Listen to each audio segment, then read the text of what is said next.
Good morning everyone. Nandito po tayo sa ating devotional journey. Still find ways where we can share si Lord. God is good. Matindi yung kanyang gustong iparanas sa ating lahat. Naniniwala ako doon. Meron lang ako ibabagi sa inyo sa ating devotion. Maganda po ito. Kasi meron tayong makukuha mga paraan para lalong lahat. Alam mo, lahat tayo nakakatanggap ng mga panaginip, nakakatanggap ng mga binibigay ng Diyos na mensahe sa atin.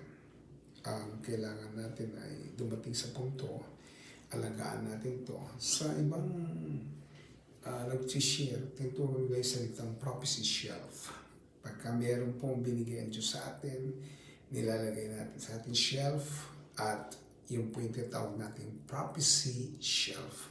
Ito po yung ating verse. Jesus asked for favor. Humingi si Joseph ng favor. Genesis 40:14. Remember me when things go well for you. Ito po yung sinabihan niyang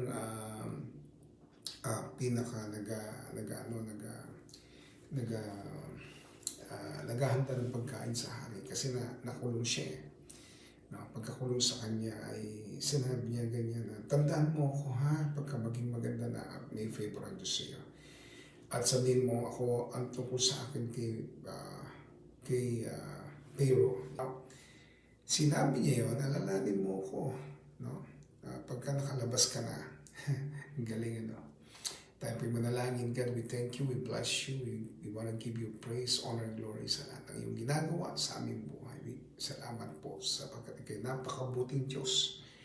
Samahan mo kami sa iyong mga salita. In Jesus' name, Amen. Sister Noreen Luistro, God bless you. Ituloy po natin ang sabi doon. Remember me, ang word na remember me. Alam niyo, madaling magsabing, alalahanin mo ako. Pero may mga bagay ka dapat ipunin o gawin sa iyong side. Yan. Maaring may mga taong pwede mong hingyan ng pabor. Ito ginawa ko ito minsan. Kinausap ko yung aming mayor. Sabi ko, Mayor, meron bang mga lupang binibenta dito sa loob ng labas ng Lucena City na pwede natin bilhin? Naku po. Parang biglang nag-iba yung tsura niya. Sabi niya sa akin, Pastor, yung mga ganyang bagay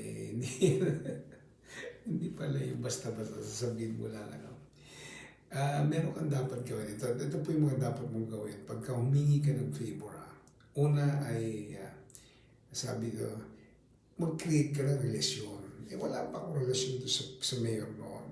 No, wala pa akong relasyon. Actually, after that, na-build yung relationship namin, hindi na ako humihingi. Binibigay na lang niya ng hindi ko nga hinihingi. Ay, tayo ko naman talaga humingi. Kaya sabi nga, bibilhin Kaya alam, mahalaga na mag-create tayo ng relasyon. Napakalaga po niyan sa lahat ng ating iniisip, sa lahat ng ating kinakausap, sa lahat ng ating gustong mahingan ng mga favor na ganito. Kailangan ma-create ang ating relationship. Mahalaga po yan kahit anong mangyari. At ang kasunod ay nagpakita siya ng kabutihan. Ayan. Paano ka naman lalapit sa isang tao kung di ka naman nagpapakita ng kabutihan? But Joseph showed it to that person. Yung kanyang kabutihan, kabaitan, ipinakita niya. Dapat yan pinapakita natin. At pinaparanas natin. And then Joseph sees opportunity. Nakita siya ng oportunidad. Kasi lalabas na sa kulungan yung kasama niya yun. Sabi niya, maghahain ka at maghahandog ng pagkain sa mahal na pero. Alalahanin mo ko. Yan. Kita niya opportunity. Ano ba ang nasa isip at ano ba ang dahilan kung bakit merong ganito? Minsan may binibuild ang Diyos sa atin. Minsan may inaayos siya. Na i-build natin ang ating relasyon, ang ating, makita natin ang ating kabutihan. Siyempre, ugali talaga yan. Yan ay character na ini-enhance mo pa. Yung maipakita mo kung gaano kagaling ang Diyos, kabuti ang Diyos sa buhay mo at isinishare mo rin sa iba. Huwag kang tumigil. Huwag ka see everything as an opportunity where you can share the goodness of God. Napakabuti po niya. At Joseph believes his release. Naniniwala kang isang araw, sabi ni Joseph, marirelease din ako, maaalis ako dito. Naniniwala siya doon.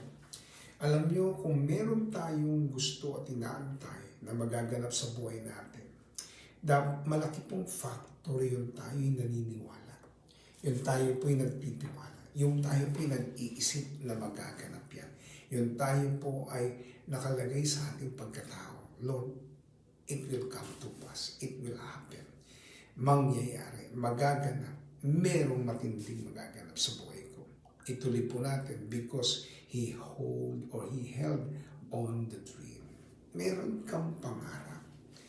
Meron kang binigyan ka ng word. Hawakan mo yan. Huwag kang umalis. Ako po yung naniwala at nanampalataya na isang araw gagamitin niya ang buhay ko at dadali niya sa iba't ibang lugar. At ito po yung nagaganap ngayon. At walang tigil. Nakikita ko yung mga taong nagkakaroon ng kalakasan, dahilan para sila ay magamit pa ng Panginoon. Sobra yan. No? Just like Apostle Bishop Art, he held on the dream. Ang pangarap, yung mga visions, yung mga dreams na galing sa Panginoon, panghawakan mo yan. Kung may mga taong binibuild sa iyo, relasyon at nakakita ka ng mga opportunity, use it. No? Use it for God's glory. Huwag sa sarili, ha? Para sa glory ni Lord. You holding your dreams is a better idea sa life ng isang Kristiyano. Hawak sa pangarap. Hawak sa mga vision na pinapakita ng Diyos. Hawak lang doon. Siyempre yung dadaanan mo dapat patungo doon sa tamang daanan. Yung tama mong pupuntahan dahil sinasamahan ka ng Diyos. Hallelujah! Grabe! Hallelujah! At ang sabi nga dito ay Genesis 40:15, I was kidnapped from the land of the Hebrews, and even here I've done nothing to deserve being put in this prison. Naniwala siya, ako'y kinidnap, dinala ako sa lugar na ito, at isang araw may gagawin ang Diyos sa buhay ko. At sabi ko nga dito sa Batawen, never fail to see your dream fulfilled. Huwag kang manghinaan, huwag kang tumigil, magaganap din ang iyong mga pangarap, magaganap din ang iyong pangitain, magaganap din ang lahat ng iyong vision. Huwag kang tumigil. Keep going on. Build relationship. Seek opportunity. Show your kindness. Huwag kang maging mayabang, huwag mong pagmalaki kung anong nagawa mo. Alam mo, lahat po ng ating nagawa. Meron yan, yan po yung pribileyo na nagagawa natin para sa Diyos. But be good of what you're doing for God's glory. May ginagawa ang Diyos sa ating mga buhay, at sinasama niya tayo. Purihin po ang Diyos ang umagang ito. Alam ko may nakuha po tayo, may napulot tayo na magiging mahalaga sa puso natin.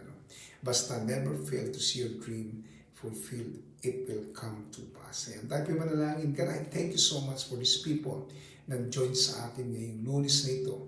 I-release mo sa kanila ang lahat pa ng dreams dahil mahaba pa ang aming tatakbuhin at marami pa kapang gagawin at magagandang bagay sa buhay namin. Lord, release your power, release your presence, release your love upon each one of us. So Lord, papawin mo yung kindness sa aming mga puso. Magawa namin ang iyong pinagagawa at makita namin ang nais mo.